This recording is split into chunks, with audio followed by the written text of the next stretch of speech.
A38 Hindi अध्याय 201 खेती के लिए लड़ाई अनुवादक हेनी ट्रांसलेशन संपादक हेनी ट्रांसलेशंस। जब वांग टैंग मैदान में आए तो भीड़ में हंगामा मच गया। यह वह कैसे हो सकता है? वांग टैंग ने 100 नंबर के यू क्यून को चुनौती देने की हिम्मत की। उसे ये साहस किसने दिया? मैं मानता हूं कि वो मजबूत है, लेकिन उसके और शीर्ष 100 के बीच अभी भी बहुत अंतर है। क्या वो थोड़ा घमंडी हो रहा है? यू जुएक्सिन को ज्ञान प्राप्त हुआ। कोई आश्चर्य नहीं कि उसने चुनौती देने वाले पर दांव लगाया। यह वही है जिसने यूक्यून को चुनौती दी थी। फिर उसने अपने बगल में बैठे झुगे शियाओलियांग की ओर देखा। उसे पता था कि तुम उसे बेवकूफ बना रहे हो, लेकिन उसने इस मौके का फायदा उठाकर खुद पर दांव लगाया। यह आदमी थोड़ा धूर्त है। ऐसा लगता है कि वो बहुत आश्वस्त है। झुगे शियाओलियांग ने अपनी मोटी ठोड़ी को छुआ और कहा। यू जुएक्सिन ने भौहें सिकोड़ते हुए पूछा, उसने दूसरे वर्ष के कई छात्रों को हराया है, लेकिन क्या आपको नहीं लगता कि अब शीर्ष 100 को चुनौती देना उसके लिए थोड़ा अहंकारी है? झुगे शियाओलियांग ने कहा, मेरा मानना है कि उसे आत्मविश्वास होना चाहिए। क्या आपको लगता है कि वह मूर्ख है? यू जुएक्सिन ने चुपचाप अपना सिर हिलाया। आत्मविश्वास व्यक्तिपरक होता है। आत्मविश्वास और अहंकार के बीच कभी कोई स्पष्ट रेखा नहीं होती। मुख्य पार्टी को कभी कभी यह तय करना मुश्किल हो जाता था कि वह आत्मविश्वासी है या अहंकारी। अधिकांश लोगों की तरह उनका मानना था कि वांग टैंग अहंकारी था। अति आत्मविश्वास अहंकार था। घटनास्थल पर मौजूद अधिकांश लोगों को लगा कि वांग टैंग अपने आप को अधिक आंक रहा था। झुगे शियाओलियांग ने अपने आसपास की स्थिति को देखा और धूर्तता से हंसा। ऐसा लगता है कि कोई भी नहीं सोचता कि वांग टैंग जीतेगा। हाँ, यह मज़ेदार हो रहा है। चूंकि मैच अभी शुरू नहीं हुआ है, इसलिए मैं और लोगों को इसमें शामिल करूंगा। यू जुएक्सिन ने जब झुगे शियाओलियांग को भागते देखा तो वह अवाक होकर अपना सिर हिलाने लगा। ये बेवकूफ़ मोटा आदमी वाकई बेशर्म है। अगर वह ज़्यादा से ज़्यादा लोगों को भाग लेने देगा तो ये प्रशिक्षकों का ध्यान आकर्षित करेगा। इस बार वह शायद फिर से कुछ नहीं कमा पाएगा। अखाड़े में यू क्यून ने शोरगुल देखा और अपनी आंखें खोलीं। उसने अपने सामने बैठे वांग टैंग को देखा और मुस्कुराया। तुम वाकई बहुत लोकप्रिय हो। दुर्भाग्य से कोई भी यह विश्वास नहीं करता कि तुम जीत सकते हो। कोई बात नहीं, मैं बस अपना मास्टर का होमवर्क पूरा कर रहा हूँ। मुझे उनकी मान्यता की ज़रूरत नहीं है, वांग टैंग ने शांत भाव से कहा। उसे दूसरे लोगों के संदेह की परवाह नहीं थी। होमवर्क? यू क्यून के होठों के कोने फड़क उठे। उसे लगा कि गुस्से की ज्वाला उसके दिल में बेकाबू होकर उठ रही है। तुम्हारे शब्द थोड़े क्रोधित करने वाले हैं। सॉरी। वांग टैंग को अंततः एहसास हुआ कि उसके शब्दों ने यू क्यून को उत्तेजित कर दिया था। माफ़ी मांगने की कोई ज़रूरत नहीं है। चलो अपनी मुट्ठी से पता लगाते हैं कि कौन ज़्यादा शक्तिशाली है। भले ही तुम मुझे अपना होमवर्क मानते हो, लेकिन पहले तुम्हें इसे करने की क्षमता होनी चाहिए, यू क्यून ने ठंडे स्वर में कहा। वांग टैंग ने सिर हिलाया। चलो शुरू करते हैं। पहले की तरह इस बार भी जज मार्शल आर्ट क्लब से आए थे, लेकिन वे चेन सू और यांग लिन नहीं थे। वांग टैंग ने पिछली बार जब न्यूबी गैदरिंग में गया था तब उसने इन दोनों को देखा था। उन दोनों ने बिना समय बर्बाद किए, जब उन्होंने देखा कि वांग टैंग और यू क्यून तैयार हैं, तो उन्होंने चिल्लाकर कहा, शुरू करो। लड़ाई तुरंत शुरू हो गई। कोई अनावश्यक परीक्षण या झगड़ा नहीं हुआ। वे सीधे उस पर उतर आए। धमाका। यू क्यून ने जमीन पर कदम रखा। उसके हर कदम के साथ एक तेज आवाज आ रही थी। अगर यह कोई साधारण फर्श होता तो वह इसे नष्ट कर देता। उसने आमने सामने हमला करने का विकल्प चुना। पीली शक्ति उसकी भुजाओं पर एकत्रित हो गई और उसका पूरा शरीर लंबा हो गया। वह एक विशालकाय व्यक्ति की तरह लग रहा था। जब वो वांग टैंग से 3 मीटर दूर था तो उसने जमीन पर अपने पैर पटक दिए और हवा में ही वांग टैंग पर झपट्टा मार दिया। आश्चर्यजनक रूप से मांसल भुजाओं को एक साथ दबाया गया और हथौड़े की तरह बलपूर्वक नीचे गिराया गया। नीचे खड़े लोगों के चेहरे पर इस भयानक हमले को देखकर जबरदस्त बदलाव आया। वे अचंभित थे। वरिष्ठ यू क्यून वास्तव में मजबूत है। शीर्ष 100 से जैसी उम्मीद थी। वांग टैंग आगे क्यों नहीं बढ़ रहा है? वह शायद सीनियर यू क्यून की आभा से हैरान है और चकमा देना भूल गया है। उसे यू क्यून को चुनौती नहीं देनी चाहिए थी। उसके पास शुरू से ही जीतने का कोई मौका नहीं था। जब यू क्यून की मुठ्ठियां टूट गईं तो वांग टैंग अंततः आगे बढ़ गया। अभी वो भयभीत नहीं था। इसके बजाय वह 3 सितारा सैनिक स्तर के मार्शल योद्धा की आभा महसूस कर रहा था। वांग टैंग ने पहले भी 3 स्टार सैनिक स्तर के मार्शल योद्धा देखे थे। लिन झान और टाइगर वॉरियर टीम के अन्य सदस्य 3 स्टार मार्शल योद्धा थे। हालांकि वे उसके साथ ही थे, इसलिए वे उसे दबाने के लिए अपनी उपस्थिति का उपयोग नहीं करेंगे। इस प्रकार वांग टैंग ने कभी भी 3 स्टार सैनिक स्तर की उपस्थिति की पूर्ण शक्ति का व्यक्तिगत रूप से अनुभव नहीं किया था। अब यह अलग था। यू क्यून के दिल में गुस्सा था, इसलिए उसने अपनी उपस्थिति की शक्ति को रोक नहीं पाया। यह एक पल में बाहर निकल आया। यह आभा थोड़ी शक्तिशाली हो सकती है, लेकिन ऐसा लगता है कि इसका उस पर कोई प्रभाव नहीं पड़ा। डैन ताइक्सुआन की मौजूदगी के सामने ये सब फीका पड़ गया, तुलना करने लायक कुछ भी नहीं था। इस समय वांग टैंग ने अचानक अपना सिर उठाया और बर्फ की ताकत उसकी मुट्ठियों पर इकट्ठी हो गई। वह न तो हिला और न ही चकमा दिया, इसके बजाय उसने हमले का सीधा सामना किया। धमाका, चारों मुठियां आपस में टकरा गईं। यू क्यूंग के चेहरे पर थोड़ा सा बदलाव आया। उसे लगा कि उसके शरीर में हड्डियों को चीरने वाली ठंडक घुस रही है। ऐसा लग रहा था जैसे वह उसकी धरती की शक्ति को जमाना चाहती हो। हालांकि यह उसे नुकसान पहुंचाने के लिए पर्याप्त नहीं था। बुरा नहीं है, कोई आश्चर्य नहीं कि तुमने मुझे चुनौती देने की हिम्मत की। यू क्यूंग ने जमीन पर उतरने के लिए प्रतिक्षेप बल का इस्तेमाल किया। उसने ठंड को दूर करने के लिए अपनी बाहें हिलाईं। फिर वह बिना रुके फिर से वांग टैंग की ओर बढ़ा। वांग टैंग ने कुछ नहीं कहा। उसकी गति तेजी से बढ़ गई और वह यू क्यूंग की ओर उड़ते हुए एक लंबी छाया में बदल गया। बैंग बैंग बैंग, टक्कर की आवाज लगातार सुनाई दे रही थी। पूरे अखाड़े में ताकत का ज्वार उमड़ पड़ा और वह एक भयावह बवंडर में बदल गया। इसने मंच पर लड़ रहे दो लोगों को घेर लिया। कितना भयावह हमला है! वांग टैंग इसे प्राप्त करने में कामयाब रहे। अतीत में कुछ प्रशिक्षकों ने कहा था कि वांग टैंग की क्षमता की तुलना 3 सितारा सैनिक स्तर के मार्शल योद्धाओं से की जा सकती है, लेकिन यह सिर्फ तुलना है। अगर उसे असली 3 सितारा सैनिक स्तर के मार्शल योद्धा से लड़ना है तो भी दोनों में अंतर है। यू क्यूंग उससे कैसे हार सकता है? यू क्यूंग ने अपनी पूरी ताकत नहीं दिखाई थी, है ना? NOWLB ओम। हर कोई उन्हें हैरानी से देख रहा था। उनके चेहरों पर अविश्वास के भाव थे। तीसरे और चौथे साल के कुछ छात्र यह मानने से खुद को नहीं रोक पाए कि यू क्यूंग ने अपनी पूरी ताकत नहीं दिखाई है। अगर नहीं तो वह नए छात्रों के बराबर कैसे हो सकता है? केवल यू क्यूंग ही जानता था कि उसने अपनी सारी ऊर्जा पहले ही बाहर निकाल दी थी। उसने बिल्कुल भी पीछे नहीं हटना चाहा। यह आदमी सचमुच अजीब है। उसकी सेना की ताकत कमजोर है। यह सिर्फ 2 स्टार सैनिक स्तर की है, लेकिन वह वास्तव में मेरे साथ लड़ाई जारी रखने में सक्षम है। जितना ज्यादा वह लड़ता गया उतना ही ज्यादा यू क्यूंग उदास होता गया। उसकी मानसिकता लगभग दह गई। वह 3 सितारा सैनिक स्तर का मार्शल योद्धा था, लेकिन वह 2 सितारा सैनिक स्तर के मार्शल योद्धा को भी नहीं संभाल सकता था। अगर वह हार गया तो वह किसी का सामना नहीं कर सकेगा। जब उसने सोचा कि इस चुनौती को हारने के बाद क्या होगा, तो यू क्यूंग का दिल कांप उठा। उसका चेहरा घिनौना हो गया और उसका हमला और भी ज्यादा क्रूर हो गया। लेकिन वांग टैंग अभी भी इसे आसानी से संभाल रहा था। वह डैन ताइक्सुआन के इरादे को समझ गया था, जो उसे स्कूल के शीर्ष 100 छात्रों को चुनौती देने के लिए कह रहा था। खेती के लिए लड़ाई। वह रात में डैन ताइक्सुआन से लड़ता था, लेकिन वह बहुत शक्तिशाली थी। हालांकि इसके कई फायदे थे, लेकिन नुकसान भी थे। वांग टैंग को वह दृश्य याद आ गया जब उसने कल रात डैन ताइक्सुआन के साथ लड़ाई की थी। वह पूरे समय पिटता रहा। उसने जबरदस्त जीत हासिल की। वांग टैंग जो कुछ सीख रहा था उसे उसके सामने व्यवहार में नहीं ला पा रहा था। उसे एक बफर पॉइंट की जरूरत थी। शीर्ष 100 छात्र वो बफर पॉइंट थे जो डैन ताइक्सुआन ने वांग टैंग को दिया था। उनकी क्षमता वांग टैंग के बराबर थी, इसलिए जब वे द्वंद्वयुद्ध करते थे तो वांग टैंग के पास अपनी क्षमता को उजागर करने के लिए पर्याप्त समय और स्थान होता था। वह डैन ताइक्सुआन से सीखी गई सभी चीजों को व्यवहार में लाने में सक्षम था। वांग टैंग ने द्वंद्वयुद्ध का उपयोग ज्ञान को आत्मसात करने और उसे अपना हिस्सा बनाने के लिए किया। अध्याय 202। मुझे कुछ योजनाएं बनाने दो। अनुवादक हेनी ट्रांसलेशन। संपादक हेनी ट्रांसलेशंस। जब वांग टैंग को डैन ताइक्सुआन का इरादा समझ में आया तो उसके होठों पर मुस्कान आ गई। डैन ताइक्सुआन का हमला करने का तरीका उसके दिमाग में कौंध गया। हर हमला घातक था और महत्वपूर्ण बिंदुओं पर निशाना साधा जाता था। उसका हर वार बेहद सरल था और उसमें कोई अनावश्यक हरकत नहीं थी। वांग टैंग ने उसके उदाहरण का अनुसरण किया और यू क्यूंग के साथ युद्ध में उसकी सभी चालें चलीं। यू क्यूंग, जो उसके सामने था, वांग टैंग के आक्रमण के तरीके में अचानक बदलाव महसूस कर सकता था। उसकी चाल और भी ज्यादा पेचीदा और घातक हो गई। वे बेहद खतरनाक थे। पहले तो वांग टैंग इस तरह के हमले से परिचित नहीं था, इसलिए यू क्यूंग उन्हें आसानी से रोक सकता था। हालांकि जैसे जैसे लड़ाई आगे बढ़ी, वांग टैंग की हमला करने की गति और तेज होती गई। NOWLBJNN चालों में बदलाव भी सहज हो गए। उदाहरण के लिए, अभी अभी हुए हमले के दौरान वह 1 सेकंड पहले उसकी आंखों पर निशाना साध रहा था, लेकिन अगले ही पल उसने मुड़कर उसकी कनपटियों पर हमला कर दिया। अप्रत्याशित, ये सचमुच अप्रत्याशित था। यू क्यूंग के माथे पर ठंडा पसीना बहने लगा। धीरे धीरे वह हमलों को झेलने में असमर्थ हो गया। उसी समय उसने कुछ क्रोधित करने वाली बात देखी। कमीने, तुम मुझे अपने प्रशिक्षण साथी के रूप में इस्तेमाल कर रहे हो। यू क्यूंग गुस्से में था। वह इतना गुस्से में था कि उसका चेहरा लाल हो गया।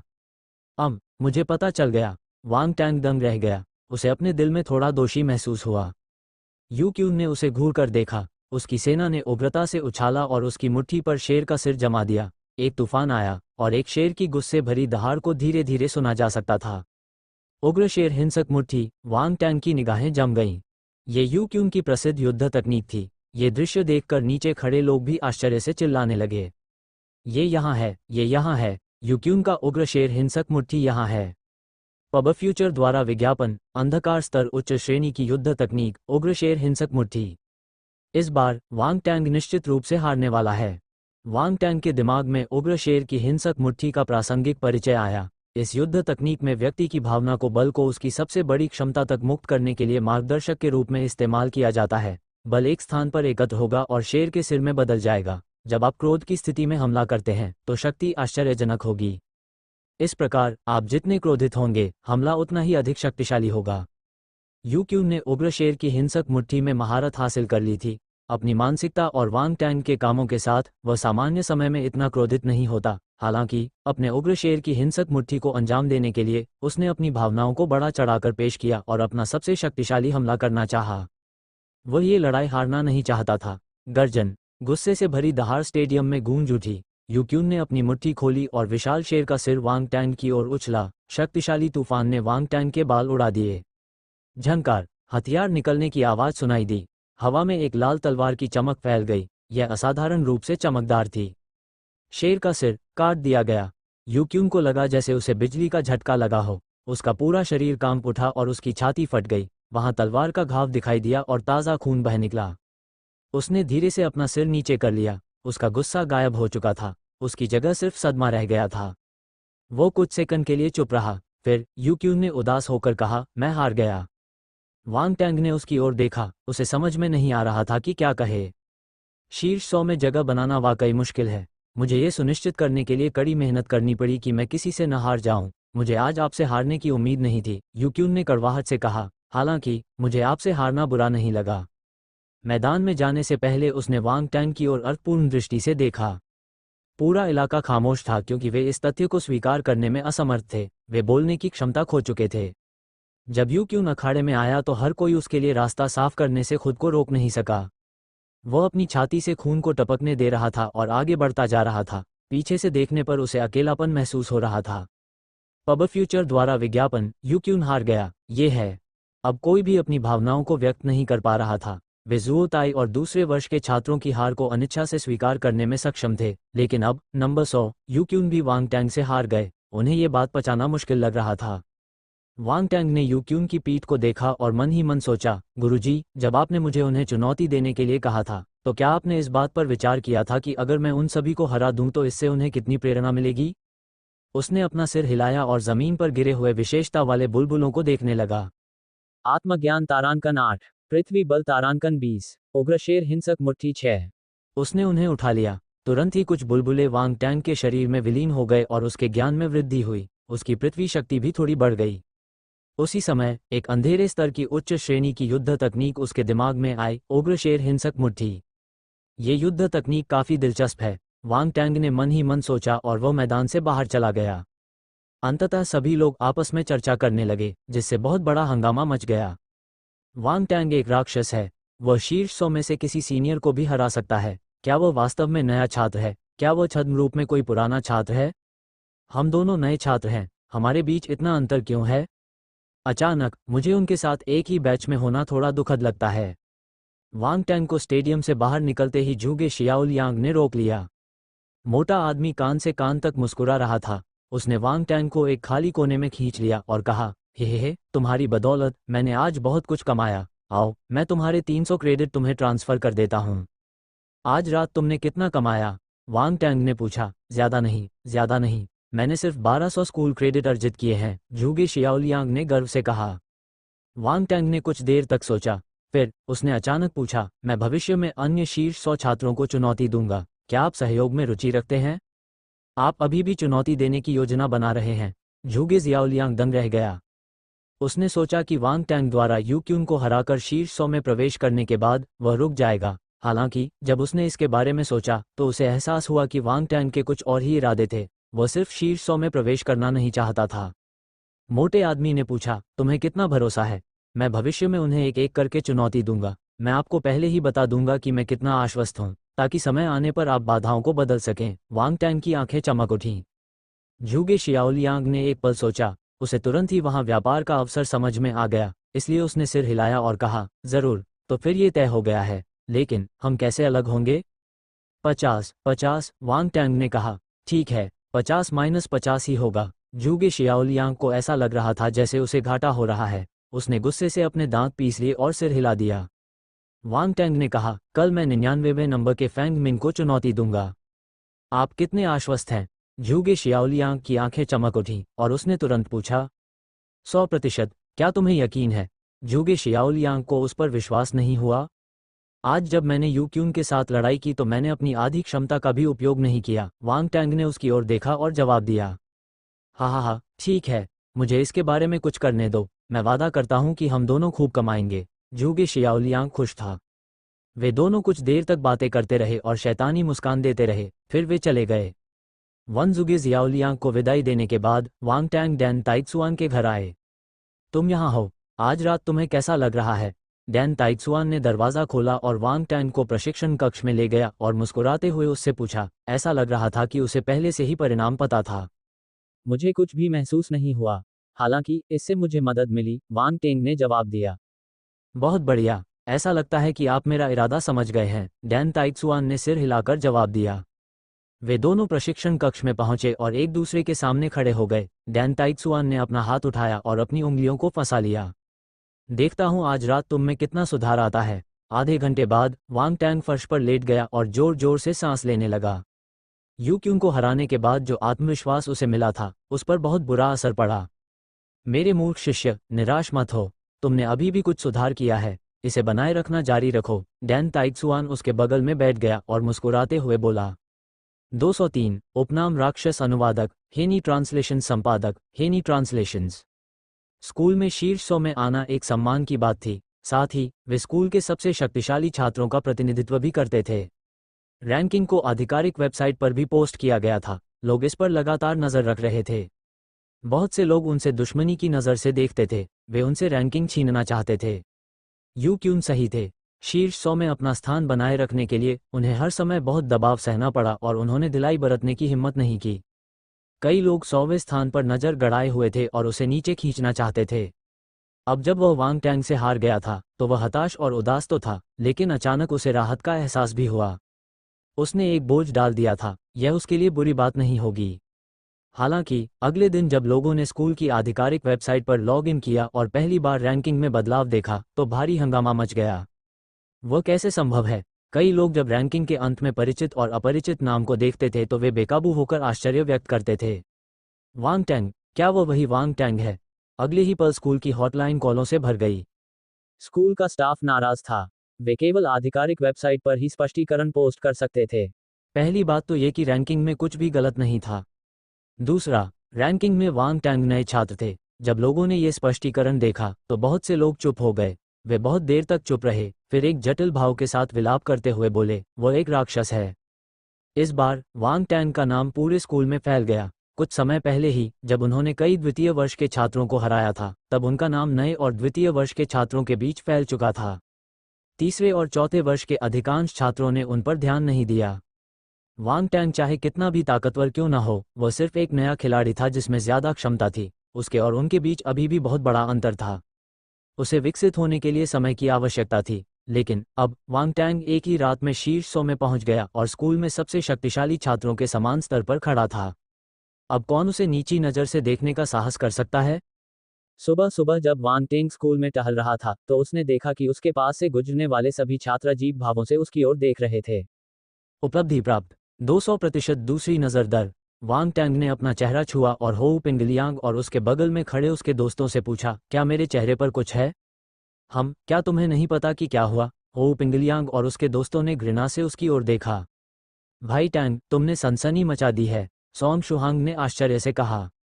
हमने कुछ देर तक चर्चा की और हमें पूरा संदेह है कि तुम एक बग हो। लू शू ने तीखी नज़र से वांग टैंग को देखा।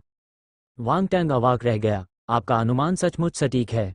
दुर्भाग्यवश मैं इसे कभी स्वीकार नहीं करूंगा। हो पिंगलियांग और उसके दोस्तों ने पहले ही वांग टैंग के शीर्ष 100 में प्रवेश करने की खबर सुन ली थी। वे चकित थे और उनके मन में मिश्रित भावनाएं थीं, लेकिन उन्हें जल्दबाजी का एहसास भी हुआ। उन्होंने मन ही मन खुद से वादा किया कि वे उसके बराबर आने के लिए कड़ी मेहनत करेंगे। उन्हें बहुत पीछे नहीं फेंका जाना चाहिए।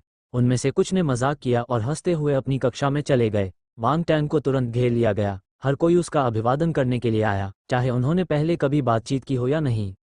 भाई टैंग, क्या आपको अभी भी नौकरों की ज़रूरत है? भाई टैंग, क्या मैं आपकी गर्लफ्रेंड बन सकती हूँ? मेरी आवाज़ बहुत प्यारी और मधुर है।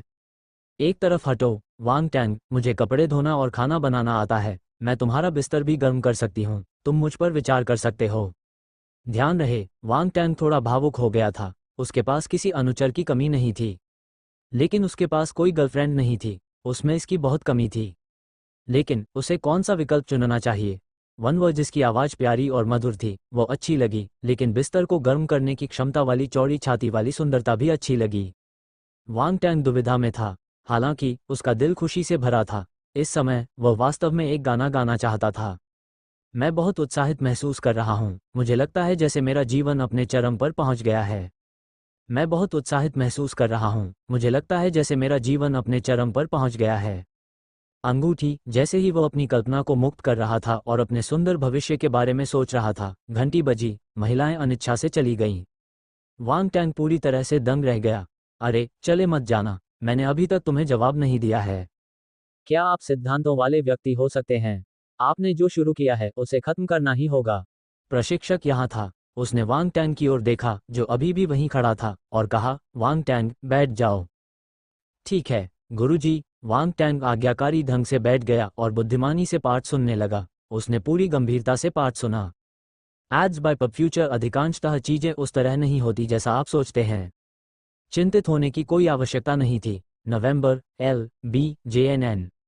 दोपहर में वांग टैंग प्रथम खंड छात्रावास में गए और 99वें नंबर के छात्र फैंग मिंग को चुनौती दी। फैंग मिंग हैरान रह गया। तुमने अभी अभी यूक्यून से लड़ाई की है, लेकिन अब तुम मुझे चुनौती दे रहे हो। तुम इतने उदासीन कैसे हो?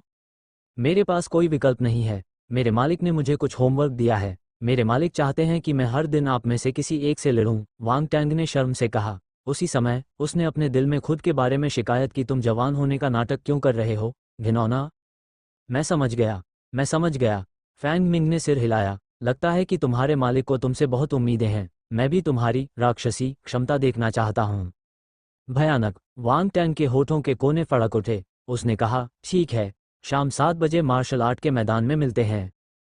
ठीक है, मिलते हैं। दोपहर में ये खबर जंगल में आग की तरह फैल गई कि वांग टैंग फैंग मिंग को चुनौती दे रहा है। शाम होने से पहले लगभग सभी लोग जिन्हें लड़ाई के बारे में पता होना चाहिए था, उन्हें इसके बारे में पता चल गया।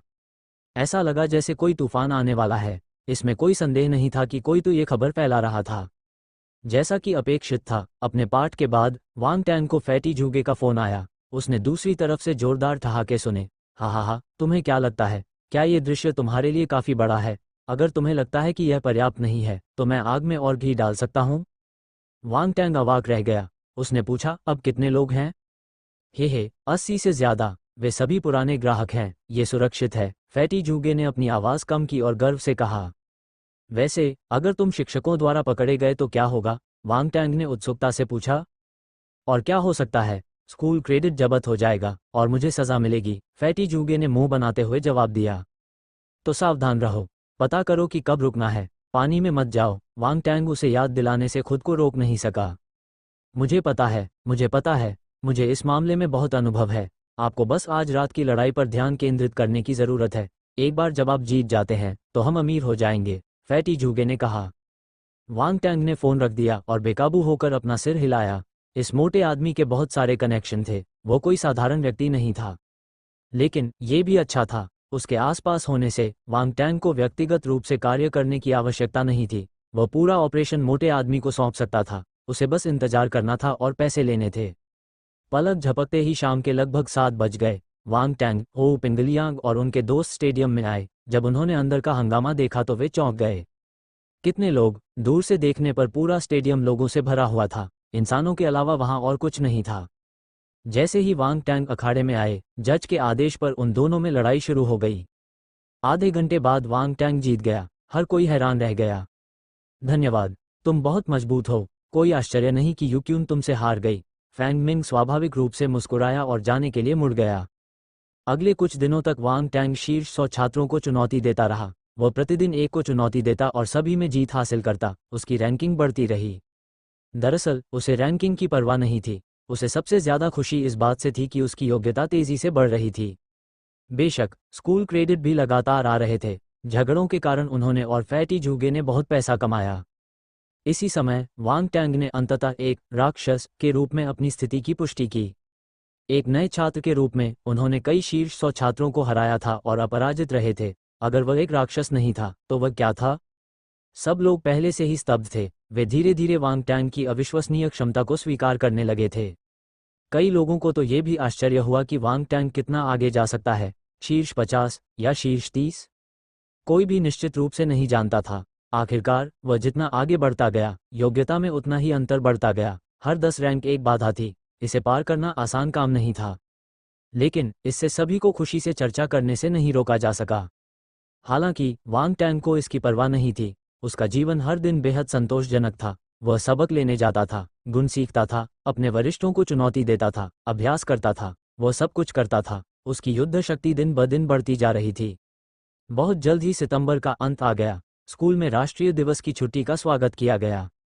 राष्ट्रीय दिवस की छुट्टियों के दौरान स्कूल ने अपने छात्रों को घर जाने की अनुमति दे दी थी। इसलिए दोपहर की कक्षाएं समाप्त होते ही छात्र विश्वविद्यालय से जाने लगे। 7 दिन की छुट्टियां थीं। दूसरे प्रांतों में रहने वाले कई छात्र भी वापस जाने की योजना बना रहे थे। एक क्षण में पूरा स्कूल आधा खाली हो गया। वांग टैंग भी जा रहा था। इससे पहले लिन झान ने उसे जिंगवू महाद्वीप की ओर जाने की तैयारी करने के लिए सूचित किया था। उन्होंने पहले जाने की योजना बनाई थी, लेकिन वांग टैंग की खातिर उन्होंने इसे अब तक टाल दिया था। वांग टैंग अपने स्कूल से निकल रहा था, इसलिए छोटे कौवे को उसके पीछे जाना पड़ा। चूंकि वो इस बार जिंगवू महाद्वीप की ओर जा रहा था, इसलिए वो कुछ स्टार बीस्ट मीट खरीद कर बाद के लिए रख सकता था। इस तरह उसे भविष्य में छोटे कौवे को खिलाने के लिए भोजन की कमी के बारे में चिंता करने की जरूरत नहीं होगी। इन कुछ दिनों में छोटे कौवे ने खूब खाया पिया। वह भी बहुत तेजी से बड़ा हुआ, बिल्कुल अपने मालिक की तरह। उसके शरीर पर पंख उतने मुलायम नहीं थे जितने अंडे से निकलते समय थे। अब वे धातु जैसे लग रहे थे। वांग टैंग ने पहले कुछ परीक्षण किए थे। पंख बेहद कठोर और तीखे थे। हालांकि ये छोटा सा साथी अभी भी उड़ना नहीं जानता था। वह छोटे कौवे को अपने घर वापस ले आया। वांग शेंगगुओ और ली जिमेई उस समय आश्चर्यचकित रह गए जब उन्होंने वांग शेंगगुओ को एक बदसूरत कौवा घर लाते देखा। बेटा, तुम कौवा क्यों पाल रहे हो? ली जिमेई ने पूछा। ये सही है, आप जितनी भी चीजें पाल सकते हैं उनमें से आपने कौवा क्यों चुना? वांग शेंगुओ भी समझ नहीं पाया। यह एक सितारा जानवर है, वांग टेंग ने कहा। Star beast. दोनों तुरंत चौंक गए। वे जानते थे कि तारा जानवरों को वश में करना कठिन है। उन्हें जन्म से ही पाला जाना चाहिए ताकि वे अपने स्वामी को पहचान सकें। हालांकि स्टार बीस्ट के बच्चे बहुत दुर्लभ थे। सौभाग्य से एक मिल गया, लेकिन इस प्रजाति की परवाह करना तो दूर की बात है। कोई आश्चर्य नहीं, वांग शेंगुओ अब समझ गया। उसने छोटे कौवे को उत्सुकता से देखा। यह एक सितारा जानवर है। मुझे कोई अंतर नहीं दिख रहा है। आप एक सामान्य व्यक्ति हैं। आप क्या देख सकते हैं? ली जिमेई ने जवाब दिया। वांग टैंग हंसा। उसने कहा, पिताजी, इसके साधारण रूप से इसका मूल्यांकन मत कीजिए। इसकी चोंच और पंजे शक्तिशाली हथियार हैं। अगर कोई योद्धा इससे चोंच या खरोंच भी ले तो उसे चोट लग जाएगी। इसके पंख भी सख्त और टिकाऊ हैं। सामान्य हथियार इसे नुकसान नहीं पहुंचा पाएंगे। टस्क, टस्क, कितना अविश्वसनीय! वांग शेंगुओ हैरान रह गया। ये कुछ भी नहीं है। यह अभी भी छोटा है। बड़ा होने के बाद इसमें और भी ज्यादा क्षमताएं हो सकती हैं, तभी यह अविश्वसनीय बन जाएगा, वांग टैंग ने जवाब दिया। उस स्थिति में आपको इसे ठीक से पालना होगा। वांग शेंगुओ और ली जिमेई ने तुरंत छोटे कौवे के प्रति अपने भेदभाव को त्याग दिया और गंभीर स्वर में कहा, चिंता मत करो, मुझे पता है कि क्या करना है, वांग टैंग ने मुस्कुराते हुए कहा। डोडो ने उन्हें किनारे से बात करते हुए देखा। उसने उन्हें बीच में नहीं रोका। उसने अपनी बड़ी और गोल आंखों से छोटे कौवे को उत्सुकता से देखा। जब वे बोलना समाप्त कर चुके तो उसने पूछा, भाई टैंग, क्या मैं बड़े कौवे को छू सकती हूँ? बेशक, वांग टैंग ने धीरे से मुस्कुराते हुए छोटे कौवे के सिर पर थपथपाया। उसने उसे आगे बढ़ा दिया। छोटा कौवा वांग टैंग के इरादे को समझ गया। उसने उसे दुखी भाव से देखा और फिर डोडो के सामने उतर गया। उसने 2 बार उस पर कांव कांव की आवाज निकाली। वांग परिवार के विकास की दिशा।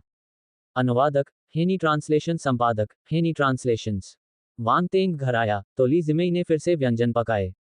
दरअसल उसे घर आए हुए ज्यादा समय नहीं हुआ था, लेकिन वांग टैंग के यूनिवर्सिटी जाने से पहले उसने इतने लंबे समय के लिए कभी घर नहीं छोड़ा था। इसलिए ली जियुमेई को भले ही यह सिर्फ एक हफ्ते का समय रहा हो, ये बहुत लंबा समय लगा। 4 सदस्यों वाले परिवार ने अपना खाना खत्म किया और बैठक में बैठकर बातें करने लगे।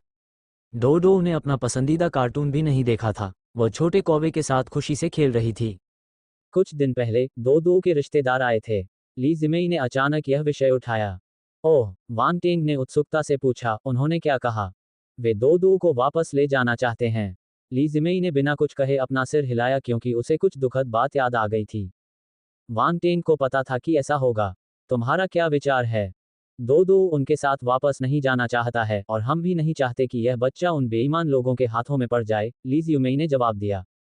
वांग फुगुई और उसके रिश्तेदार बहुत बुरे लोग हैं, वांग शेंगगो ने बीच में टोकते हुए कहा। ऐसा लगता है कि अब मेरी एक और छोटी बहन भी है। वांग टैंग मुस्कुराया, फिर उसने पूछा, क्या तुम्हें मेरी एक्टिंग की ज़रूरत है? तुम अपने पिता को नीचा दिखा रहे हो। वे लोग बेकार के लोग हैं। अगर मैं उनसे निपट भी नहीं सकता तो मेरा सालों का अनुभव बेकार चला जाएगा, वांग शेंगगुओ ने कहा। NOVELBJN.C ओम पब फ्यूचर द्वारा विज्ञापन देखो, तुम कितने गर्वित हो। ली जियुमेई ने उस पर आंखें घुमाईं। उसने आगे कहा, अतीत में मैंने डोडो की मां को ये कहते हुए सुना था कि वांग फुगुई के सभी रिश्तेदार अज्ञानी और अक्षम हैं, हालांकि वे माफिया के साथ घनिष्ठ हैं। तुम्हें सावधान रहना चाहिए कि वे तुम्हारी पीठ पीछे चाले न चलें। तुमने मुझे समय रहते याद दिला दिया, मुझे उनसे सावधान रहना होगा, वांग शेंगगुओ ने भौहें सिकोड़ते हुए कहा। अब आप डियर गार्डन में रह रहे हैं, इसलिए वे यहाँ परेशानी पैदा करने की हिम्मत नहीं करेंगे। अगर वे आपको नुकसान पहुंचाना चाहते हैं तो वे इसे बाहर करेंगे। उस समय मैं इसका ध्यान रखूंगा, वांग टैंग ने कहा। वांग शेंगगुओ ने कुछ नहीं कहा। वह जानता था कि अगर वांग टैंग इन चीजों को निपटाने के लिए गया तो परिणाम बेहतर होगा। मार्शल योद्धाओं की स्थिति कोई मजाक नहीं थी। ये सोचकर वांग शेंगगुओ को राहत महसूस हुई और अनिच्छा हुई। अपने बेटे से आगे निकल जाने का एहसास अच्छा नहीं था। डोडो आओ, वांग टेंग ने डोडो को पुकारा, जो लिविंग रूम में छोटे कौवे के साथ खुशी से खेल रहा था। क्या बात है भाई वांग टैंग? डोडो दौड़कर आई, उसके माथे पर पसीना था। वांग टैंग ने उसका पसीना पोंछने में उसकी मदद की। फिर वो मुस्कुराया और बोला, मैं अब से तुम्हारा भाई बनूंगा, ठीक है? क्या तुम पहले से ही मेरे भाई नहीं हो? डोडो ने अपना सिर झुकाया और पूछा। यह अलग है, भविष्य में आप मुझे सीधे भाई कह सकते हैं, आपको मेरा नाम पुकारने की ज़रूरत नहीं है, वांग टैंग ने जवाब दिया। अगर मुझे तुम्हारा नाम पुकारने की ज़रूरत नहीं है तो तुम मेरे सच्चे भाई होगे, है ना? डोडो ने एक पल सोचा और पूछा। वांग टैंग ने उसकी बड़ी काली आंखों को देखा और कहा, ये सही है। डोडो बहुत होशियार है, भाई वांग टैंग तुम्हारा असली भाई होगा। मैं बुरे लोगों को हराने में तुम्हारी मदद करूंगा। तुम क्या सोचती हो? डोडो ने वांग टैंग को गंभीरता से देखा। फिर वह एक बड़ी मुस्कान के साथ मुस्कुराई और उसके गोल चेहरे पर एक हल्का सा गड्ढा दिखाई दिया। उसने अपना सिर वांग टैंग की छाती में दबा लिया और उसे कसकर गले लगा लिया। ठीक है भाई, ली जिमेई और वांग शेंगगुओ अनियंत्रित रूप से मुस्कुराए। ली जियुमेई ने कहा, इस बच्चे का लिटिल टैंग से लगाव है। वांग शेंगगुओ ने कहा, आप सही कह रहे हैं। मुझे नहीं पता था कि हमारे बेटे का ये पक्ष है। इस क्षण के बाद से डोडो आधिकारिक तौर पर वांग परिवार का सदस्य बन गया। डोडो को भी थोड़ा बदलाव महसूस हुआ। वह पहले से ज्यादा मुस्कुराने लगी थी। वांग टैंग ने डोडो को नीचे उतारा और उसे अपने आप खेलने दिया। वह वांग शेंगगुओ के साथ बातचीत करने लगा, जबकि ली जिमेई उनके बगल में सेब छील रही थी। बेटा, क्या आपको लगता है कि हमारी कंपनी के पास मार्शल योद्धाओं के उद्योग में प्रवेश करने का मौका है? वांग शेंगगुओ ने पूछने से पहले एक पल के लिए हिचकिचाहट दिखाई। वांग शेंगगुओ को थोड़ा आश्चर्य हुआ। उसने वांग शेंगगुओ की ओर देखा। उनके पिता की महत्वाकांक्षा छोटी नहीं थी, लेकिन वह सही था। वह अपनी युवावस्था में था। आप उसे घर पर रहकर बेरोजगार नहीं रहने दे सकते थे, है ना? इसके अलावा वह हमेशा महत्वाकांक्षी रहा था। अतीत में वांग टैंग के मार्शल योद्धा बनने से पहले उसने अपनी खुद की कंपनी का विस्तार करने के बारे में सोचा था, लेकिन उसके पास उचित अवसर नहीं था, इसलिए उसके लिए इसे पूरा करना मुश्किल था। अब चूंकि वांग टैंग एक मार्शल योद्धा बन गया था, वह फिर से बेचैन होने लगा।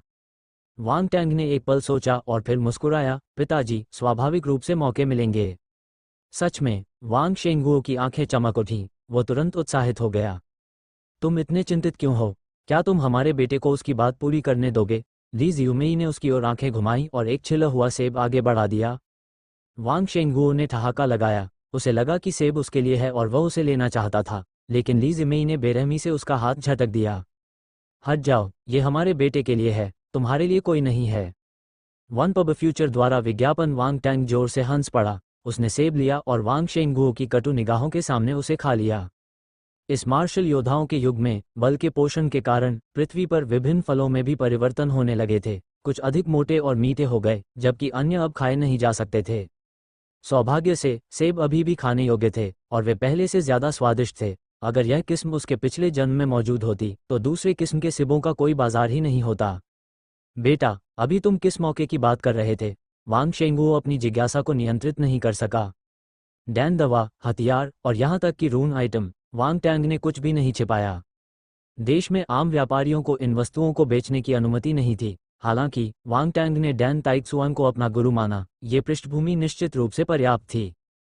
इसमें कोई समस्या नहीं होगी यदि वह उसे मध्यस्थ बनने के लिए कहें और फिर कुछ आधिकारिक प्रमाण पत्र प्राप्त कर लें। जहां तक सामान की आपूर्ति का सवाल है, उसने हाल ही में कीमिया और लोहारी सीखना शुरू किया था और वह अविश्वसनीय प्रगति कर रहा था। उसे विश्वास था कि कुछ ही समय बाद वो खुद ही उन्हें बनाना शुरू कर देगा।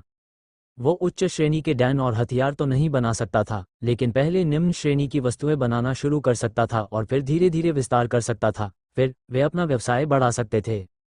तब तक वांग टैंग के पास वांग परिवार की प्रगति और विकास का समर्थन करने की पर्याप्त क्षमता होगी। उसे अब अन्य लोगों की मदद की आवश्यकता नहीं होगी। इसके अलावा जैसे जैसे कंपनी का विस्तार होता गया, वांग परिवार अधिक कीमियागरों और लोहारों को काम पर रख सकता था। फिर वो अपने हाथ साफ करने में सक्षम हो जाएगा। वांग टैंग और वांग शेंगुओ ने काफी देर तक बातचीत की। उसने जो बातें बताईं, उनसे वांग शेंगुओ बेहद उत्साहित हो गया। अपने संयम के बावजूद वो थोड़ा बेचैन महसूस कर रहा था। वो तुरंत उठकर चलना चाहता था। उसे उम्मीद नहीं थी कि वांग टैंग के इतने सारे कनेक्शन होंगे। कीमिया, हथियार और रून वस्तुओं में उसका हाथ था। वांग परिवार बहुत आगे बढ़ने वाला था। जल्दी करने की कोई ज़रूरत नहीं है। लाइसेंस मिलने के बाद आप इस पर काम करना शुरू कर सकते हैं, वांग टैंग ने अपने पिता को शांत करने के लिए कहा। उसे यह बात मज़ेदार लगी। ठीक है, ठीक है, मैं चिंतित नहीं हूँ, वांग शेंगुओ ने खुशी से कहा।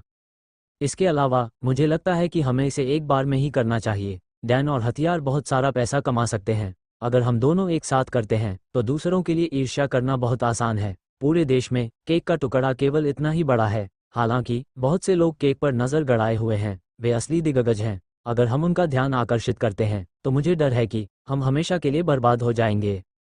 कुल मिलाकर, अगर आप इस मार्शल योद्धाओं के युग में कोई कंपनी शुरू करना चाहते हैं तो आपके पास योग्यता होनी चाहिए। अगर मेरी योग्यता पर्याप्त नहीं है तो मैं बस दूसरों के लिए रास्ता बनाऊंगा, वांग टैंग ने कहा।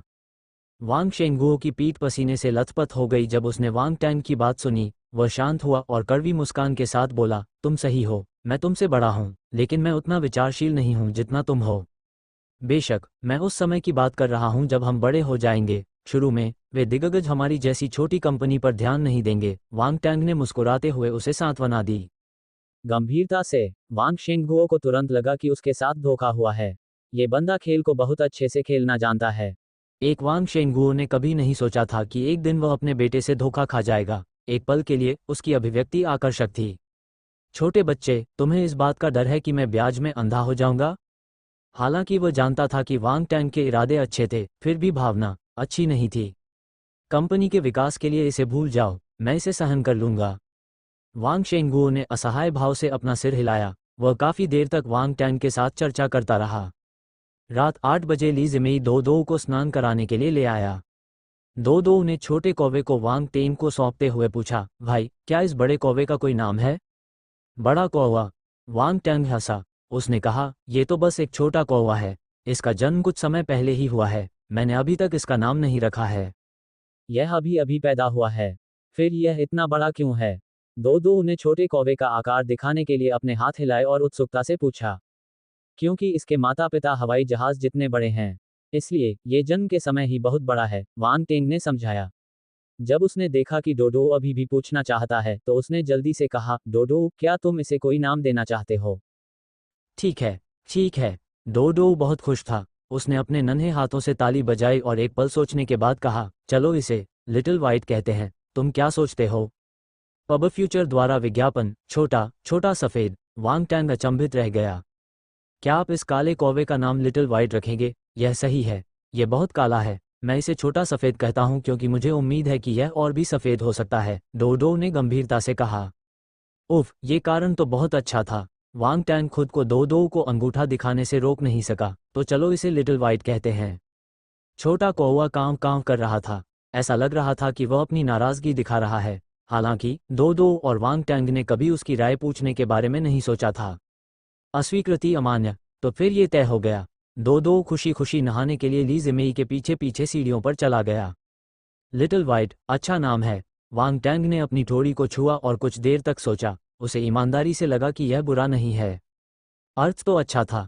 कांव कांव। छोटा कौवा दौड़कर आया और अपनी अप्रसन्नता दर्शाने के लिए वांग टैंग के हाथ पर चोंच मार दी। दूर जाओ। वांग टैंग ने जल्दी से चकमा दिया। अगर उसे सच में चोंच मारी जाती जब उसे पता ही नहीं होता तो बहुत दर्द होता। अगले दिन पब फ्यूचर द्वारा विज्ञापन सुबह 8 बजे वांग टैंग ने अपने परिवार के साथ नाश्ता किया और घर से निकलकर जिक्सिन मार्शल हाउस की ओर चल पड़ा।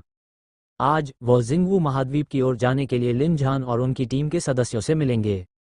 वह जिक्सिन मार्शल हाउस में पहुंचा और अपनी कार पार्क की। वांग टैंग ने पूरी तरह से युद्ध की पोशाक पहन रखी थी। मार्शल योद्धाओं की लॉबी में जाते हुए वह सुंदर दिख रहा था।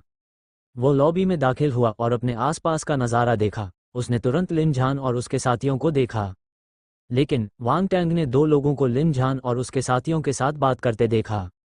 लीडर लिन, मुझे पता है कि आपकी टीम का एक सदस्य अभी अभी चला गया है। मेरा युवा स्वामी ईमानदारी से आपकी टीम में शामिल होना चाहता है। आप उसे क्यों मना कर रहे हैं? दो लोगों में से मध्यम आयु वर्ग के व्यक्ति ने कहा। मुझे खेद है, हमारे पास पहले से ही एक और टीम सदस्य है, लिन झान ने कहा। अधेड़ उम्र के व्यक्ति ने कहा, मुझे पता है, यह मार्शल आर्ट परीक्षा का शीर्ष विद्वान है ना? हालांकि मुझे कुछ ऐसा कहना है जो सुनने में शायद अच्छा न लगे। वह सिर्फ एक स्टार सैनिक स्तर का मार्शल योद्धा है। वह सिर्फ आपकी टीम को नीचे खींचेगा। दूसरी ओर मेरा युवा गुरु पहले से ही 3 स्टार सैनिक स्तर का मार्शल योद्धा है। वह आपकी टीम के बराबर है। मुझे लगता है कि मेरा युवा गुरु निस्संदेह अधिक उपयुक्त है। जब उसने ये सुना तो उसके बगल में बैठे युवक ने बेकाबू होकर एक अहंकारी भाव दिया। उसने कहा, लीडर लिन, मैं जानता हूं कि आप वांग टैंग की क्षमता के बारे में बहुत सोचते हैं, लेकिन जहां तक मैं देख रहा हूं, भले ही वो मार्शल आर्ट परीक्षा का शीर्ष विद्वान हो, ये कुछ खास नहीं है। हर साल एक शीर्ष विद्वान होता है, लेकिन उनमें से कितने उत्कृष्ट बन पाए? आपको अब और बोलने की जरूरत नहीं है। हमारी टीम अपने किसी भी साथी को नहीं छोड़ेगी। लिन झान ने अपना सिर हिलाया और जवाब दिया।